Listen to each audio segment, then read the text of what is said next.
Hey everybody, welcome to Average Guy Opinions. I'm your average guy, John Corelli, and I'm realizing with the two candles equidistant and this dark, mystery setting, I feel like I'm about to read you your online tarot cards. Do you get that vibe? All the black, where if I bring my sleeves down enough, it's just this weird disembodied face. I don't know. I'm getting that vibe. But I want to talk about my brother for a minute because we just celebrated his birthday yesterday, and I try to do that. I want people that are close to me. I try to think of their birthdays. I think I've done it for my mother and Dante, and next month for Logan and my father uh, and my stepfather, and so hopefully I've paid a little homage to the people I'm close to in this life. And my brother Sean is extremely close, especially now. Oh, sorry. I just had some chocolate. That's great. That's good YouTubing right there. Jesus. So, sorry, I gotta adjust this too because there we go. Better. Anyway, so yeah, I better get going because I've already wasted a minute and a half. My brother Sean is actually technically my half brother. He's my stepdad's and mom's child. He's awesome, and he's almost exactly 10 years younger than me. His birthday was September 4th, 1977. Mine's September 25th, 1967. And so I helped raise him a lot. I watched him a lot in my early teens. I had a lot of fun with him. He's a great kid, and even when I was like 22, 23, I would do my best to get up early in the morning, even if I had to work late the night before, and go to his Saturday soccer games, often early in the morning, sometimes not too early. It's a weird thing in soccer. As they get older, I guess it's not weird, it's just what they do. As the kids get older, the games are later. And I guess that sort of makes sense, to be honest, because little kids are up. They're just up, right? I remember I had 8 o'clock in the morning games. I was up at like 6, getting my stirrup socks exactly right on each leg. But this isn't about me. This is about Sean. Sean was on a really good soccer team, by the way. He was a pretty good player on an amazing team. And so that was fun to watch them do really well. Whereas when I was a kid, my soccer teams were terrible. Um, he he does not have a wife or kids. He has been married twice. Hasn't worked out, which is fine. I used to give him a hard time and call him Ross from Friends because Ross got married and divorced a bunch of times on Friends. But he's an amazing person. He's doing really good work. He's just a human services type of person. He probably got that from my mom. Um, we've had some issues in the past. I think honestly, I'm slightly closer with my mom because I got a 10-year head start.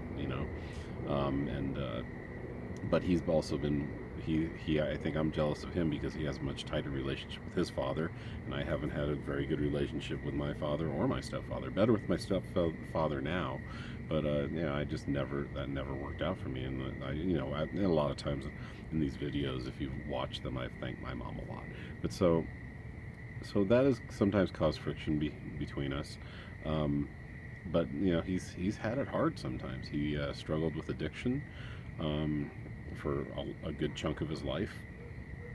Had struggled with relationships, but now, like I said, he's a human services person. He helps people.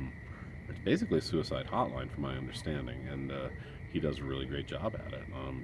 He helps people in crisis. Like I said, he's been through NA, and he might have been through AA. I'm not sure on that one, but now he sponsors people. So he has taken his hardships, he's overcome them, and now he does great things with that experience and helps people. It's a beautiful thing. He's very well educated, very intelligent. He went to University of Naropa to get his master's. Now I don't know if you are familiar with that. It's a Buddhist university in Boulder, and it's very interesting. He I can't remember when he graduated from there. I want to say maybe the mid '90s, maybe later. It might have been later than that, but he had quite an interesting experience there. It's funny. He walked one of the first times he walked in there. It's like a courtyard. It's like it's very Eastern philosophical. It's very hippie, and he said there's just a topless woman there talking to another woman because that's Boulder and that's Naropa. I believe he has his master's in English Lit, but I could be wrong about that too. I should really know a lot more about him. I do know how we feel about each other. We've had some rough times, we really have. But I think in the end, we know that how much we give a shit about each other. In fact, on the thumbnail photo of this is him holding Logan when Logan was a baby. So Sean was probably like 28 at that time, and I just love that picture. I'm really, really glad I get to see more of him now, and we can start, as we enter. I mean, as we're middle-aged men now. He turned 44 yesterday, and so it's nice to have this mild but strong relationship with him. Neither of us have the fire to have issues with each other right now. I think there's an acceptance there, and I hope it's working. But now that I live in the same building with my parents, he's about a mile or two away, so we're seeing a lot more of each other. It's great. He was here, like I said, yesterday. We all had a long hangout for a good 5 hours, which for our family is really good. And at his birthday party, my mom made lasagna, which came out really good. We had ice cream and cake. We did, I don't know why I'm describing what a birthday party is, but that's what we did. And then he'll be here with his girlfriend and his girlfriend's daughter on Wednesday night. We're trying to do a movie thing as often as we can. We did one a couple weeks ago, and so that's really nice. And I just have nothing but love and respect for this kid. Like I said, we've had our issues. I still call him a kid because he's, that's how I knew him. That's how I got to know him. Trying to remember some highlights. Like I said, soccer. He was really good. I remember one time. It was a weird little story, but he had a hamster, and I think I was still living there. It's right around when, yeah, he was probably like 6 and I was probably 16, so we were both living in the basement together. And he had a room upstairs for a long time, and then he wanted to live downstairs with me. He had a hamster, and it got out, and we had several cats at the time. I've told you about in past videos about my mother having 13 cats at one point. We didn't have 13 at this time, but I know we probably had easily 5, I'm guessing. And so hamster gets out, hamster's dead, or so you'd assume. And so he was awakened in the middle of the night, and he saw the hamster's eyes. And we are all like, no, you didn't see the hamster's eyes. You had a dream that you saw the hamster's eyes. And this is when you believe children, because this breaks my heart to this day. And I probably won't cry about it, but I really did feel bad because, like, you didn't see the hamster, Sean. You thought you saw the hamster. There's no way that hamster's alive. Even if it's somehow, I mean, it was in the basement, so it couldn't have escaped. We were just like, there's too many cats. It's dead.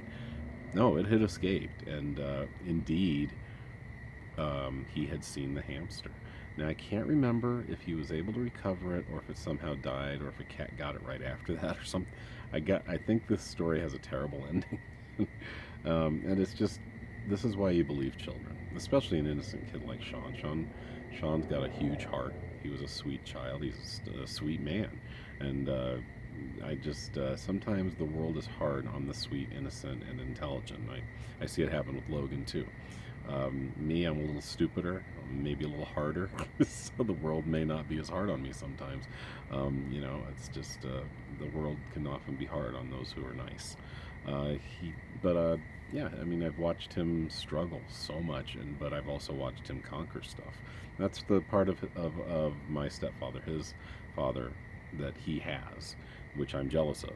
He has the ability to stop bad habits and start new ones, and do it rather quickly. He may not feel like this has been a quick process, but it's an amazing turnaround he's had in his life. There were a few times, honestly, we thought he would end up homeless or dead, back in his late 20s, early 30s, so we were worried about him a lot. But he turned it around, and he did it. He had good support from my mom and my dad, but he also had some fortitude inside to make it happen. So yeah, that's my brother in a nutshell. Happy 44th, Sean. I love you. Looking forward to Wednesday night watching movies with you.